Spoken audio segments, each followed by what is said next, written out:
Welcome to the Lift as You Rise Emotional Intelligence show. Today, I'm in conversation with Chris, an outstanding senior manager within the education department. He's also a professional musician. They say a good teacher teaches, but a great teacher inspires. This is how I describe Chris. Who is Chris? A teacher of over 30 years.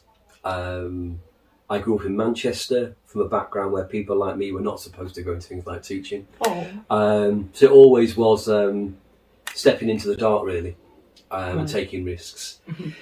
So, which I did do. And in the 80s, I did my degree, went into sociology, came out of that.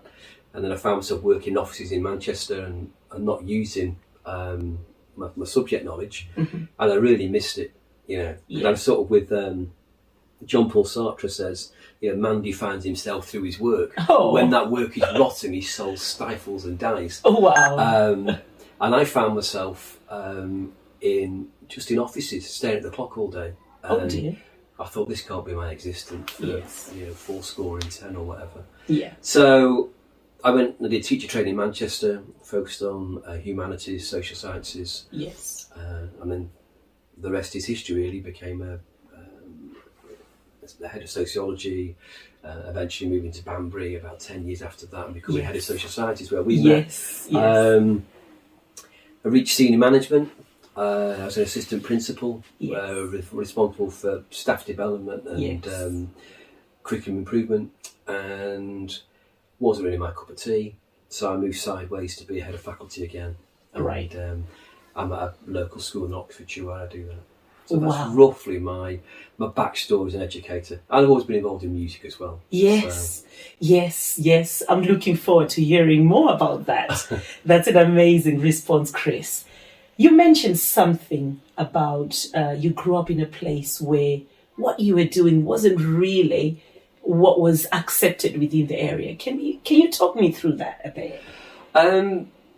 I mean, the background I came from the estate I grew up on, you sort of were destined to end up either in the army or on the factory floor. And beyond that, it was, you know, the idea, if you can imagine if you're growing up in poverty, which I did do,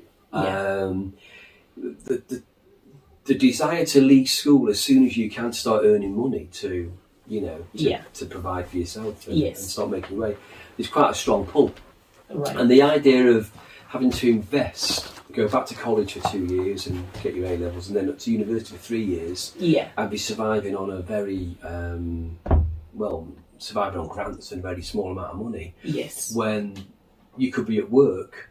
And the case was, my friends that did leave school, you know, the quality of their life, while I was still wearing hand-me-down clothes and stuff from all the relatives, they were driving cars and going on holidays and all this kind of stuff. And See, but I guess the key thing, and it kind of links in with emotional intelligence, is having to visualise and see beyond the current reality. So as this kid, even as a this 17, 18-year-old, I was having to think, what do I want the end game for me to be in the future, not where it is now. And you talk about, you grow through what you go through, kind of thing. You learn. You learn from that, and moving into becoming a teacher. I think the fact I grew up where I did, and the kind of kids around me were what they were. I have a full empathy with what they are and what their needs are, which I'll come back to in a moment and talk more about that. And the other thing is, it's the messages, it's the script that people try to write for you. And that's what I like that. They try and they have an idea panned out. My parents were always open-minded, but there's a script, and on that script, someone like you from a house like, what you're from, this is what you're supposed to do. You're supposed to end up going out with the girl 3 doors down, and you will then marry them, and you're moving together and have kids by the time you're 25, and do you whatever. That was the script. And there's nothing wrong with that script, but what that script does, it shuts off other options that are not on the script. So I always wondered, it's what drove me to sociology, Wow. Why it was the kids, because my estate bordered on to a private housing estate. Yes. So I was just counselled as a private. And the kids from around there all did A-levels and they all went on to university. And the dads all owned cars. And they went on holidays to this place called Disneyland and all this kind of stuff. And people like me didn't. People that I knew ended up taking heroin and ended up, you know, and enough of those died back in the 80s. I just ended up in prison or ended up in situation that fitted their script. Yes. So I guess going down a path that wasn't, you know, it wasn't, first of all, it wasn't on the script for me, but it wasn't one that was well furrowed. It wasn't a well-trodden path because none of my family went to university or done A-levels, nor their family before them, and nobody else's families that I knew had done that either. So it was a completely unknown territory. And it was a gamble. And then even being at uni, and the majority of, you know, the majority of the students there, I totally have nothing in common with. Nothing in common with. And I was only talking to somebody yesterday who talked about imposter syndrome. Yes. And that's an interesting area. Yeah. You know, there's not a day goes by, I don't think, someone's going to knock on my door and say, "Excuse me, we made a mistake. We've looked at your CV. You've just been chancing it for 30 years. Oh dear. It's not. It feels unreal. It's not real, you know. And it'd be like, I don't know. Yeah. Bobby Ewing or whoever coming out of the shower in Dallas, you know. But so yeah, and it's all right, and it's just a matter of you kind of it's a bit empirical really, where if the proof's there, the proof of the pudding is, so every day the actual reality that the kids' results and how the kids are doing prove that you are in the right place. Yes. Then that outweighs all the other thoughts, and that's a big part of emotional intelligence, which is about how you think and how your self-awareness, and your thought processes of yourself and of others, because that's a synergy that's a completely different story. Exactly. How they all fit together. So yeah, wrong place, not destined to be, but I took the gamble and enjoyed it. And I've always said the day that I don't like doing it is the day I'll stop doing it.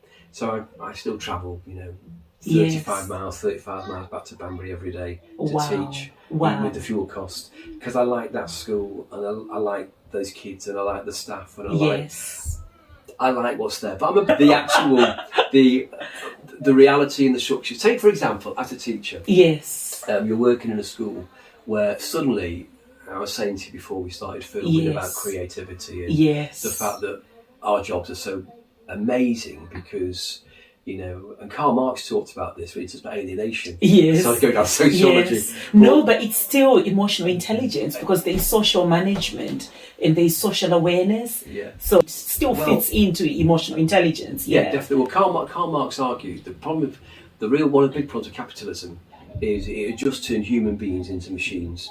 Well, we just made things for other people to make profit. And that didn't matter whether producing an item, you were bored stupid all day long, just in effect, just being drained till the next day you went home exhausted, miserable, you have no power and no say and no engagement. He said the ideal situation, if you go all the way back through time, is where, say, somebody made a chair. And as you crafted that chair, you cut the chair, you put the pieces together, you imagined it came to life, your blood, sweat and tears went into making it. So what you produced was part of you.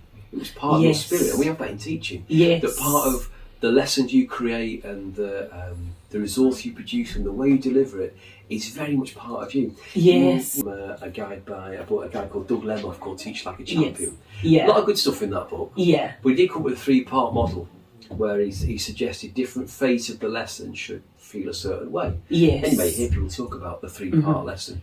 I'm thinking of the 10-minute wins as you're I'll talk about those. I know.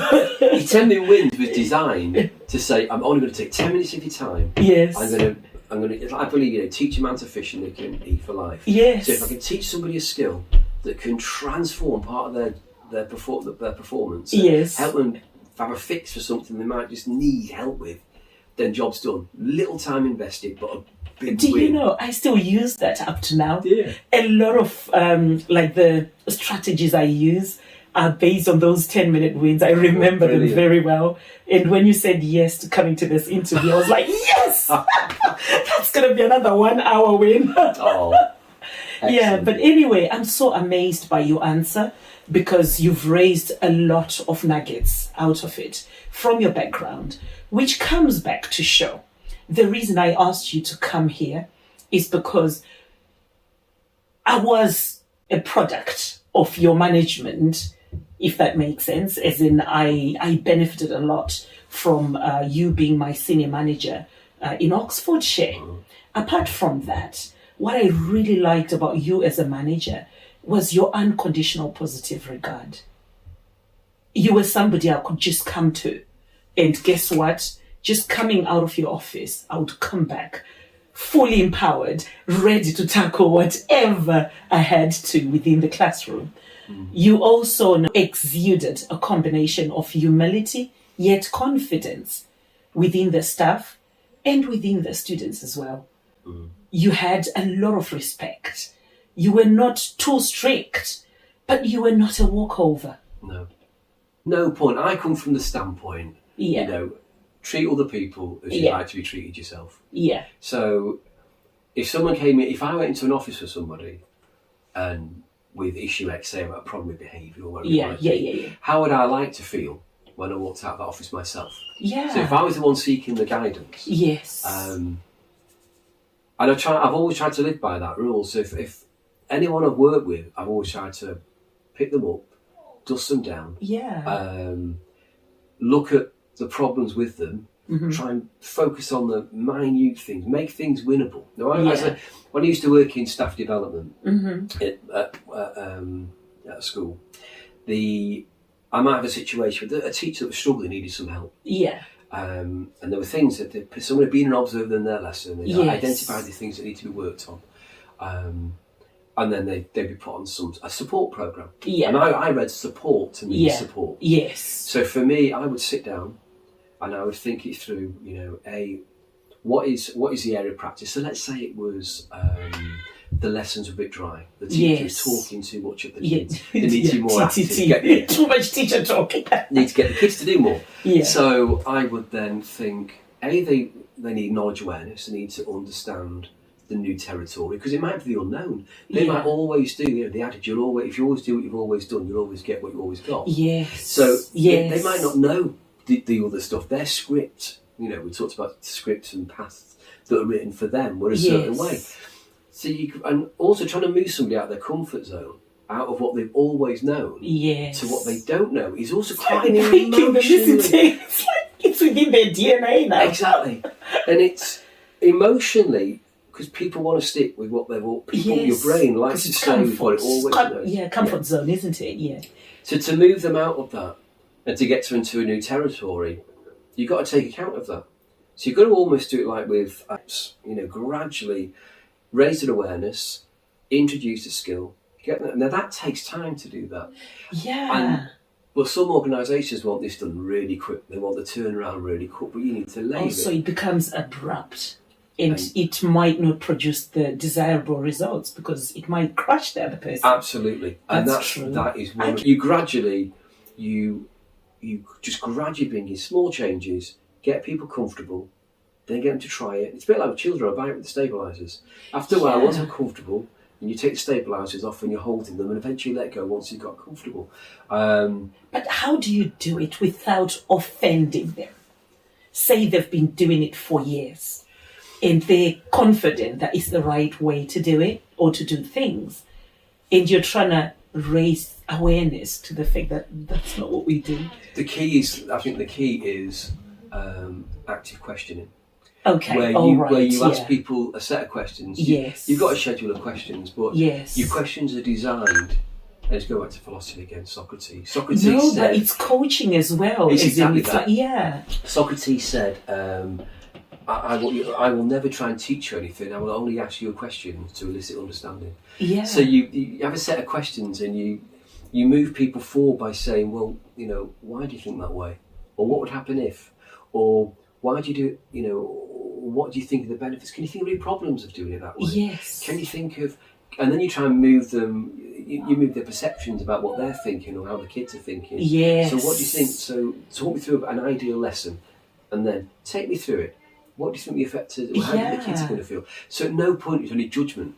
And people don't, people do want judgment with emotions, they just want you to, and you've got to be very skilled at it. To do that, you've got to be practiced. And everything from your body language, the way you communicate, to where you position the table in the room, like the way this room positioned now. There's no demarcation of authority or power. So there's lots of, and I did a lot of reading before you and me met each other in the workplace. I did a lot of reading on neuro-linguistic programming. And I did a course with some American people that came over to a school that used to be in Dorset. So I learned a lot about self-talk and about visioning and about the use of, they talk about, there's a phrase, affirmations, words of affirmations. I can do it. I'm great. It's all about it. So I do lots of work in that. But also I think it just comes because as that kid off the estate, as the imposter, all the time you're thinking, how would other people... It's all about seeing other people's needs above you.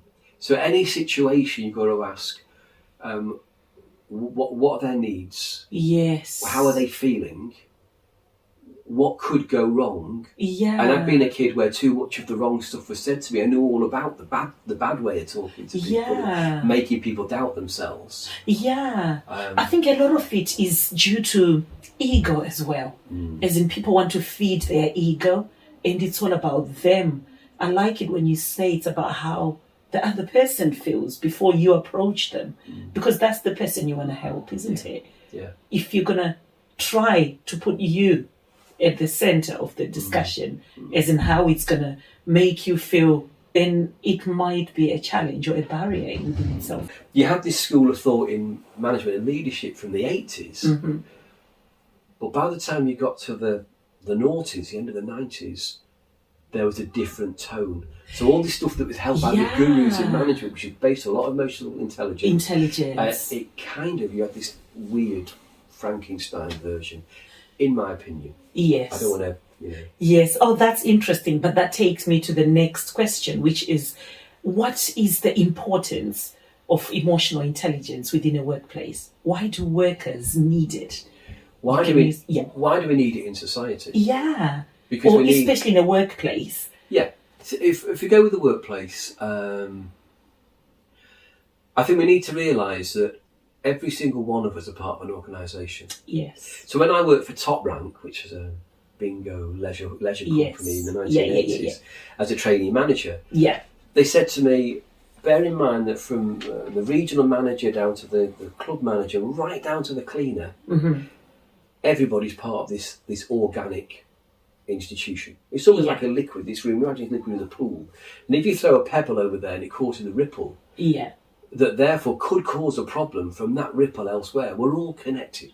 So within a school, if you can imagine, if all of you are not mindful, and that's a great thing when you get an organisation where they're all using emotional intelligence, you get this massive uplift. It's almost like a kind of a lot of stuff's been done with they were nicking stuff from Buddhism, because some of the stuff Buddhism, karma, from the 1980s, meditations. A lot of that was, I think, was if you could raise the percentage of well-being, the more people were using emotional intelligence. So in the workplace, I think it's, if you've got people that feel valued and they feel listened to and they feel open and they don't feel threatened, and where they're understood, you do kind of get this kind of a hive mind, which I think we probably had eons ago in small communities where we were closer together. We had this sense of an understanding of who we are and our values and what we're about. So it is to try and create, to stop organisations being like rational bureaucratic machines. Weber called it the iron cage of bureaucracy. To smash those bars down and break those barriers. In a great school with emotional intelligence, you can walk into each other's classroom and no one will feel threatened. No one feel they're being watched or judged. Yes, and you walk especially out, when you're being observed. Yeah, a 10-minute wins was about that. 10-minute wins was about me going out and observing lessons, seeing something great in your lesson, and writing a whole thing for 10 minutes to train other people to do it. So all the 10-minute win stuff all came from observing great practice. So you get watched and you get the feedback from your peers as to how great you were. So you get that, and then other people learn and they grow and they share something back, and what you get, like a snowball that gets bigger and bigger and bigger. Oh, that's good. It would be nice for schools to use that as well. As in, that was very powerful. But how do you promote that situation or context where people feel valued, where people feel that they're understood, where people don't feel judged? How would you promote that? Can you give a scenario? I'm just trying to think. I mean, ultimately, you've got to walk the walk and not talk the talk. Right. So you've actually got to live it. I like that, yeah. So people see you through your actions. Yeah. I'm trying to think of a specific example. I mean, when we used to work together, one thing I moved on to do after a while was put these bulletins together, which again would share practice for people. And even in my department now, I've got to do lesson observations. Yes. But at the start of the year, I'll do input stuff in terms of different skills. Let's say questioning techniques. Yeah. So when I go round, and even before I come round, I'll say to people, before I come round to watch you, do you ever sit down before and have a look at the way the lesson's going to work? Yes, I like that. So it's not us and them, it's us and us, that we're all together. Yeah. And that's about walking the walk, really. Oh, that's good. That's great. As in, it's not a witch hunting kind of setup where you do that and you make people ill, and the number of members of staff, teachers across the country that have suffered with mental health issues, with anxiety, with depression, with self-doubt, constantly. And the weird thing is, once that process starts, their practice starts to get worse. And it's sort of like a self-fulfilling prophecy. They become in a worse situation. And just as that can go that way, somebody feels that they're no good, they feel they're not good at something, eventually they don't become good. You can go the other way as well. You can give people self-belief and they get better and they grow and improve. The sad reality is, though, this downward spiral way of doing things is kind of more the norm than the other way, I think. Yes, I like what you're saying, Chris, because that's why you're here. If you don't mind me saying, you used to be that person who you're describing now. Just observing you, as in watching you in the way you used to treat us as teachers, and then those 10-minute wins, and then we implement them. Having you in the room in an observation, the fact that I was actually bold enough to call you to say, would you mind coming for the Lift As You Rise show? I think that's an indication that I feel valued. Even if you were to say no, the fact that I was able to approach you, I think it also says volumes about what the impact that you've put in us as teachers. And I really appreciate you for that. But I also appreciate you and the teacher that you were, because it's ultimately, all of this is about what's inside somebody. Right. And you always struck me as a good person, of good spirit, who is driven by positive energy and wanting to do good things. And that therefore bounces back, really. Yes. I like when you say it bounces back, because then it leads to, like when we talk about emotional intelligence, as in where it starts from your idea of who you are, that self-awareness. Once you can acknowledge or identify your emotions or who you are, then you're able to regulate those emotions. In doing that, you're impacting the people around you. And guess what? Like you rightly said, it's like a snowball effect. That person gives back, they feel that self-belief as well, or they also impact other people, or they give it back to you. Yeah. That's quite interesting, because the opposite works as well. Oh, it does. If I'm already in that negative state of mind or mindset, it means I'm going to impact you negatively. And a reflex. I mean, like unconsciously, you're gonna bounce it back to me. Yeah, it just gets passed around. Yeah, it's like a pebble in the water. It just spreads and it spreads and it knocks on and affects others.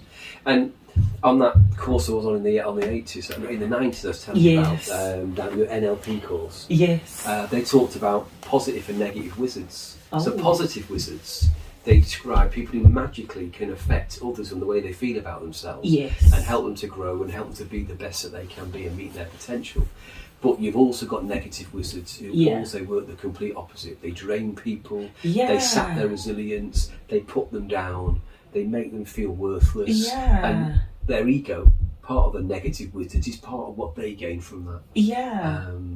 And I think positive wizards are the complete opposite. They want the best for everybody. Yes. Not just themselves, because that's the way it goes. Wow, that's interesting. I agree with you 100%. In terms of the students within a school scenario, how would you demonstrate? This one, the best example I could think of, I'll just go to looking at behaviour. Yes. Is the 5W technique.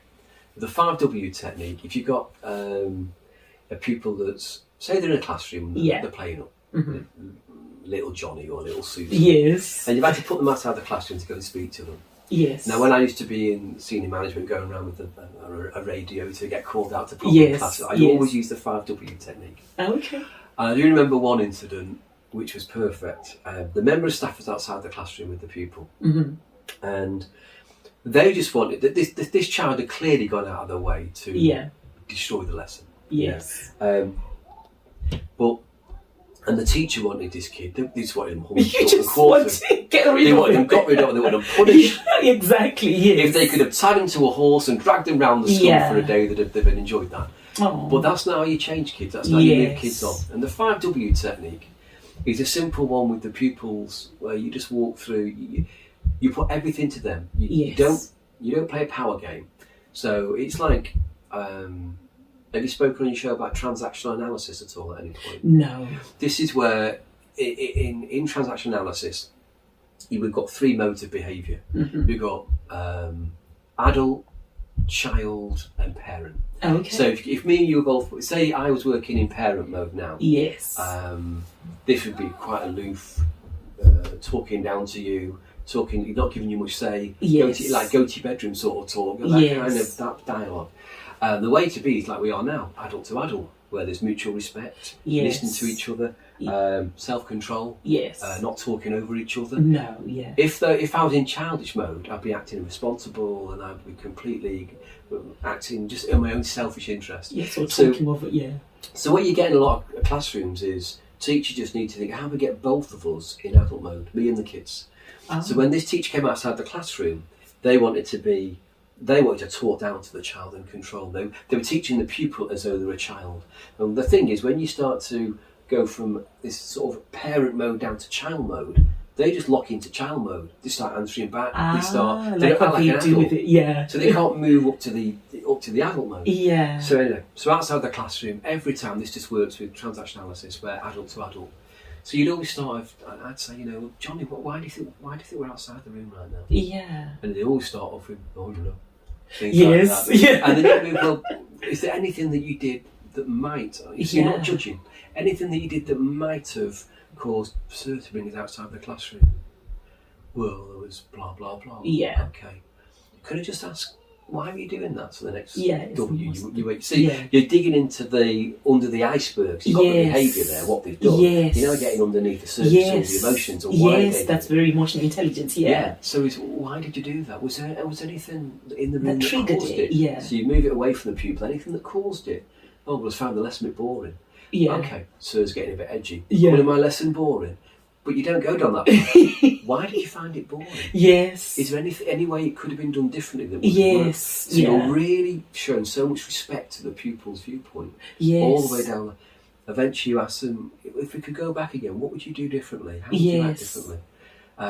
Why would that be a different consequence? So you work them down that path. Everything. So rather than going there with a punishment thing in mind, you've established with them what happened, why it was an issue, why they did it, what could have been differently. And they feel valued then. And then you do reach the other bit, which is kind of the discipline bit, where you say, yes. if we go back in the room now, do you think you can do things the other way that you've just described rather than what you did originally? Yeah. Yeah, okay, all right. So if we can do that, are we happy to have so-and-so back in the lesson? So it's like an agreement you've made. Exactly. Yeah. You've got these consensual agreements taking place. Then you kind of put the proviso in. All right, Johnny, that sounds brilliant to me, because, you know, I've got faith in you. I can see it was just something silly that you didn't mean. Yeah. You've dissolved it from being a real bad thing. Well done for that, isn't it? For making that decision to go and change. Yeah. And then saying, if, however, if we do revert and it goes back to being as it was, we will need to take you out of the room and there'll be consequences. But I actually don't think that's going to happen, Johnny. So you put that in there as a little, so the teacher gets the comfort there. 9 times out of 10, the little Johnnies, they did not cause a problem again. Nor did they cause a problem. The teacher's wondering what you've done. You've been a positive wizard. You've used these magical skills. Yes. Oh, that's interesting. Do you know, it reminds me when we're doing this emotional intelligence, like little Johnny, as we would call him. Yeah. Maybe at home, mom and dad has been fighting or arguing. Exactly. And you couldn't sleep. Yeah. Even eventually when they stopped, you still struggled to sleep. Yeah. And then in the morning, as usual, mom shouting, Johnny, every day I'm asking you to get up and you don't listen. And he's still dealing with what was happening before. Yeah. And then before you know it, he gets himself ready. He's got his breakfast prepared, or school, dinner, lunch prepared for him. And then he walks to the bus station.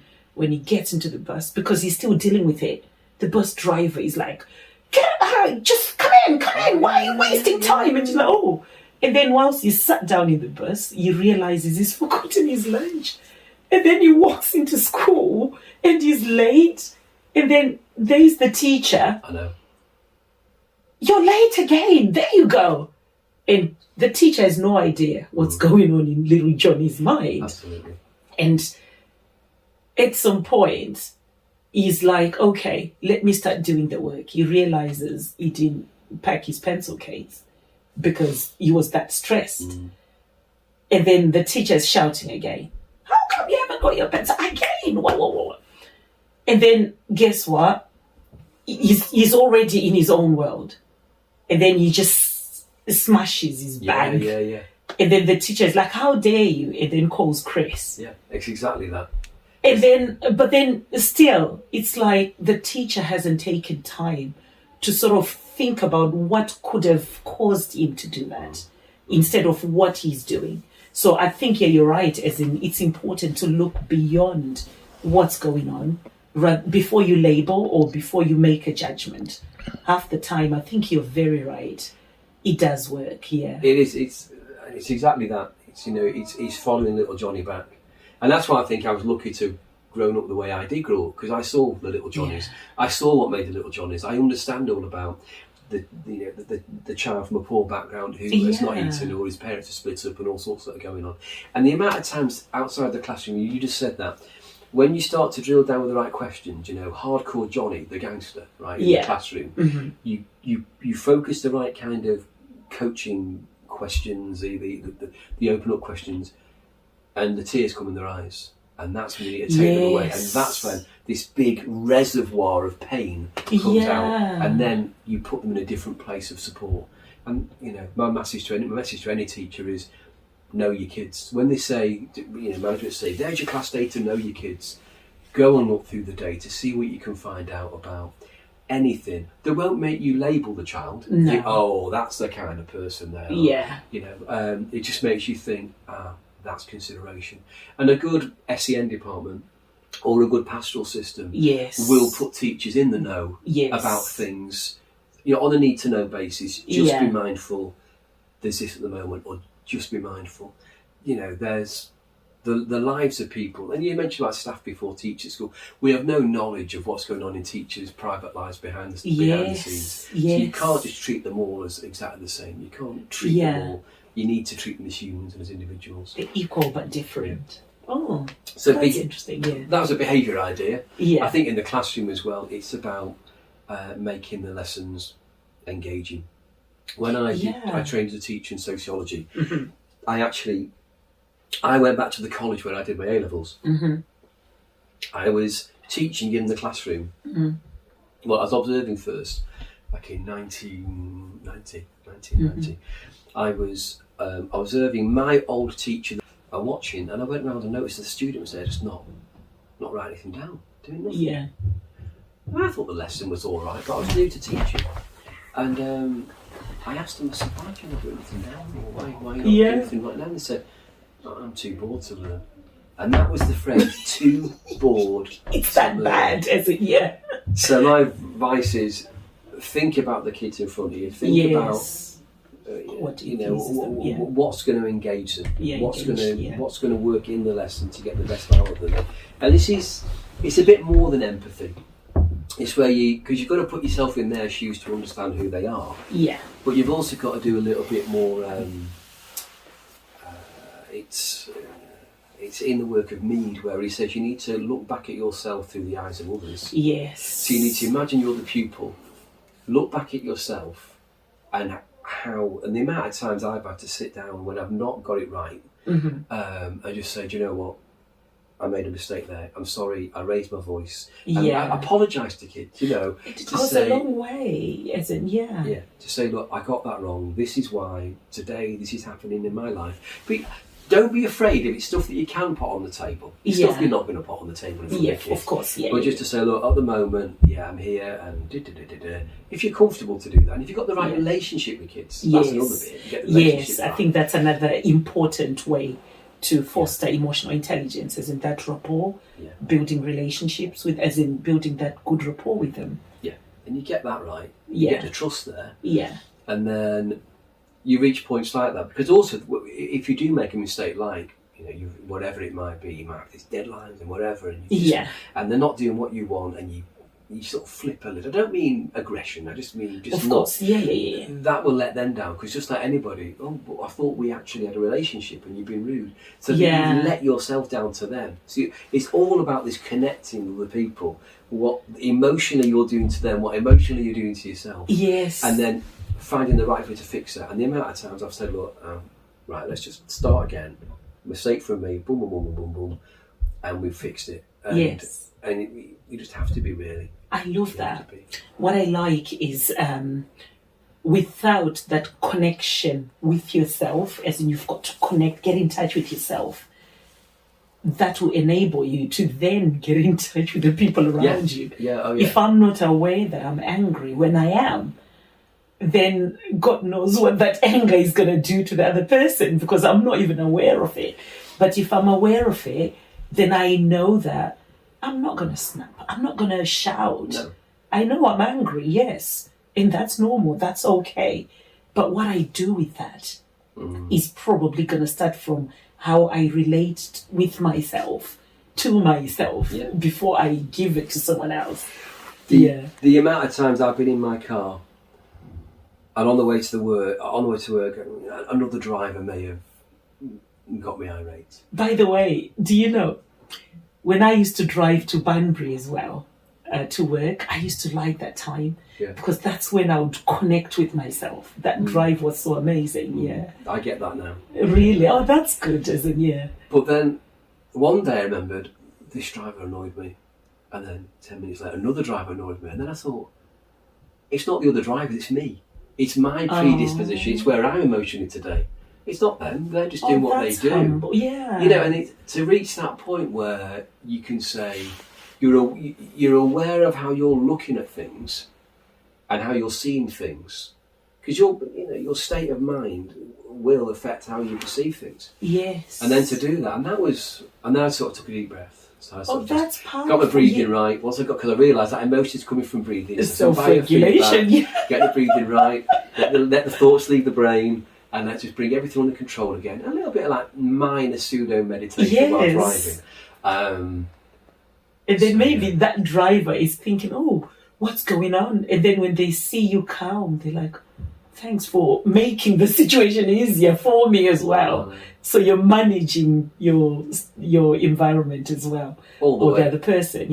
That's interesting. And I think it was another Buddhist quote, which was, why do I think that me swallowing the poison is going to kill you? Yeah. So the idea that me getting all angry and wound up, why do I think that's going to cause a problem for somebody else? So I just need to let those emotions leave me. And preserve me and not try and cause pain elsewhere. Because it's not going to do it anyway. Yes. Wow. 100%. I agree with you. Back to Chris, the musician. Tell us about your passion for music. How do you balance that? As in the job as an educator, and then the professional musician. I really admire you for that, because a lot of people who are in this field, they struggle to extend their passion because they're so absorbed in this. But then you're excelling. You're an outstanding educational practitioner, and yet you're an excellent musician as well. How does that work? I think ultimately it's you need hobbies and interests and stuff that you fulfill yourself with to be who you are. If we just go to work and come home and we don't know those bits of us that, like the man making the chair we talked about before, those bits are part of your spirit and your soul and your character. So, and in fact, I hate to keep quoting all these managerial manuals, but I think it was Stephen Covey. He talked about the 7 habits of highly effective people and how you. And one of them is you sharpen the thing. He calls it sharpen the saw. That when you're doing time management, you've always got to give a bit of time to just rejuvenate yourself and just refresh yourself and focus on whatever. And music's always been that for me. I've always loved music. I was mad on music as a kid. Oh, really? And then, like I said, back in Manchester, with my friends, really setting up originals bands, and we never got anywhere. But we enjoyed playing. It was still fun. Yes, and that's the main point, isn't it? As in, you're enjoying it. Yeah, and every band I've ever known has fallen apart because of egos. Right. The one I'm in at the moment, it hasn't, because we've got a way of working where, we rehearse once a fortnight, and we got our set. We used to work. Rehearse every week originally. So we got the core set right, and then we bring new stuff in. So it's not too demanding. Away from there, we learn our parts, and then we all come to the room and we work on new stuff. Wow. But it's in the room. There are no egos really, and it's a creative process. And for us, the main songs that we do are somewhere between 1978 and 1982. Right, really? Bands like the Police and Blondie and the Jam. So when you played it and it sounds just like the record you remember as a kid, it takes you like a time machine back to when you were young. It brings all that energy back to you. And if we don't get it right, we go back until we get it just right as we can get it. And then it's the feedback when you're performing and people are dancing and singing and enjoying themselves. Yes. That also is a massive big feedback loop again as well. So it's just about time management really, that everything's scheduled. As a band, we respect each other. So at the start of the year we say, right, when do we not want to play? Who's got holidays booked or who wants time off because you've got family stuff. So as a band, it's a bit like we sit down and mutually we map out the year and we say, right, we don't want any Fridays and Saturdays next to each other, but if we have one there, we don't have another one for the month, so we're not going to get too tired. Yes. So it's a lot of emotional intelligence goes into the band, really. Oh, that's interesting, So no one feels walked over or ignored or they're thinking, I've got to go and do this right now. Another gig. It doesn't feel like a chore. Yeah, exactly. Yeah. So it's just about time management and respecting people and working alongside each other. So we say what songs we're going to take out, what we're going to bring in, so we pick the stuff together. No one's there saying, I form the band, so in effect I'm the leader, but I'm not really the leader because I don't do the boss thing. So I like the way you constantly say I don't do the boss thing, and yet you're a leader. I mean, there's a difference between a boss and a leader. I think that's very important, as in a leader guides and leads. A boss bosses. I know. Have this pyramid thing going on. And the thing is, musically, I go out and do my solo stuff with the guitar, but with the band, I know that without the drummer being as amazing as he is with his art form, it isn't what it is. He's an equal part as I am, and he knows that he can't do the bits that I can do. So it's the way organisations need to work, that you're all part of this thing that connect together, and you're all mutually reliant on each other and connected to each other. So what I hear from what you're saying is the power of valuing the people around you. You can never get anything wrong. As in, you can never get it wrong. No. If you value the people around you. Yeah. But it starts from you valuing yourself. I always talk about the saying which says, hurt people. As in, sometimes if people are hurting within themselves and they're struggling to manage that, they can unconsciously find themselves hurting the people around them. Yes. So that way, once you master your emotions and you see value within yourself, it's ultimately easier to value anyone who's around you. Absolutely. And with the talking Maslow hierarchy, that's self-actualization. It means you're free from judgment, as in you're not like waiting for people to affirm who you are. You know who you are. You don't need someone to tell you you're great. You don't need someone to tell you you're valuable. You know within yourself. That's interesting.